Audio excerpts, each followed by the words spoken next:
All right, December 15th. So this is what now? About 25, 24 days post surgery. Um, most days doing well.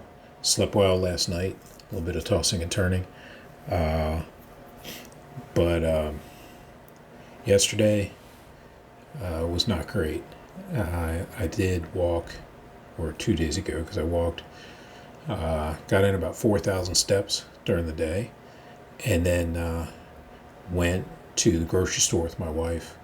And just something about there's a lot of standing around, um, in addition to the walking. And by the time before we even got to checkout, I was a wreck. Pain was a 9, probably. Um, and so I think I did just a little bit too much. Also, just did not sleep at all that night from that pain, even with the variety of medication that I can take. But outside of that, day to day, I'm just feeling better every day. The pain is slowly kind of shrinking down. Have less pain in the sides of my thighs and my hips. Definitely still weak. Um, uh, I am definitely going to have to put in some time in PT, re-strengthening my hips and my legs. I can feel a really sizable difference between my core strength, which I really worked a lot before this injury. I just happened to be doing that, doing planks and bird dogs and things like that. Uh, Dead hangs. That's a Peter Attilia thing. That's one of the metrics you want to get to be able to do 2 minutes of a dead hang. And I was doing a minute and a half. I was up to a minute and a half. It's kind of funny when I first started that. You watch his videos, you read his book, and you're like, dead hang is one of the basic measurements for longevity, and your ability to do 2 minutes is the metric you want to shoot for. So it's like talking to my wife. It's like, hey, I'm gonna start trying to do dead hangs. First time I did dead hang, I lasted like 27 seconds or something like that. It was both motivating in the sense of cool. I got 27 seconds. I just got to get that up to a minute, and also incredibly demotivating, or to 2 minutes, and also incredibly demotivating because I'm like, man, my baseline is 27 seconds. But yeah, so I really need to work on getting my strength back up in my glutes, my quads, my hamstrings. All that is, as the pain recedes, it's just incredibly weak. Yeah, and that's really it. Sleeping. I have a regular pillow now. That has made an incredible amount of difference in terms of sleeping on my side. Um, so I'm doing well there. Really, I am.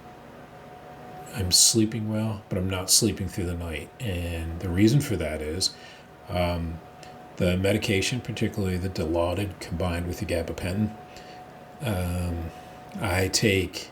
I have, as I've said in some of my previous videos, I'm on a pretty good regimen of every 4 hours for things like Tylenol and every 8 hours for things like gabapentin. Um, um, yeah, I can never remember the name of the muscle relaxant I'm taking, but methocarbamol has a commercial name, but which I only take at night. And I only take that before bed. I can take it every 8 hours. I'm electing not to do that. And I stopped the Dilaudid uh, at least a week, maybe 2 weeks ago. Probably 2 weeks at this point. I have not used Dilaudid at all, and I feel good, except for the when I overdo it. But as the pain is kind of working its way down now, again, like 24 days post surgery.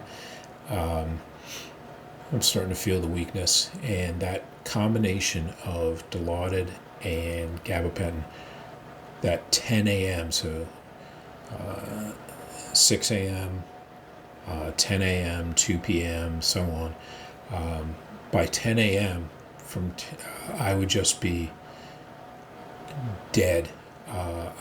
All I could do is fall in bed asleep. Now that I'm not taking the Dilaudid and I'm only taking the gabapentin and Tylenol, I've sadly built up that habit of my body is just 10:30.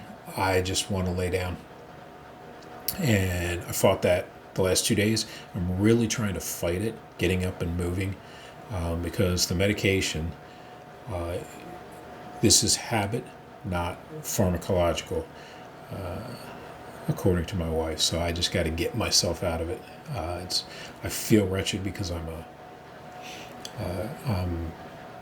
a type A doer guy, and so crashing at 10 something is terrible. So keep working on that. Outside that, I will talk to you guys in a couple days to let you know. And of particular note, got about 2.5 weeks until my January 3rd appointment, where I will, at least in theory, be released to physical therapy. So that should be fun and uncomfortable.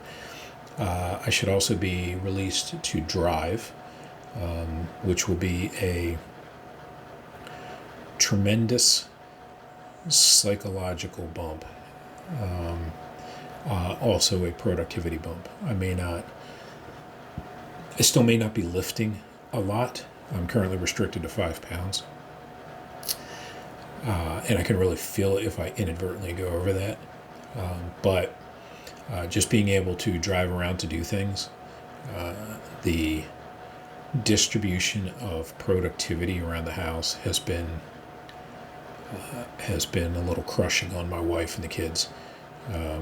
You really never realize how much you do day to day until you stop doing it. So, and then also there's the psychological aspect of all of these restrictions.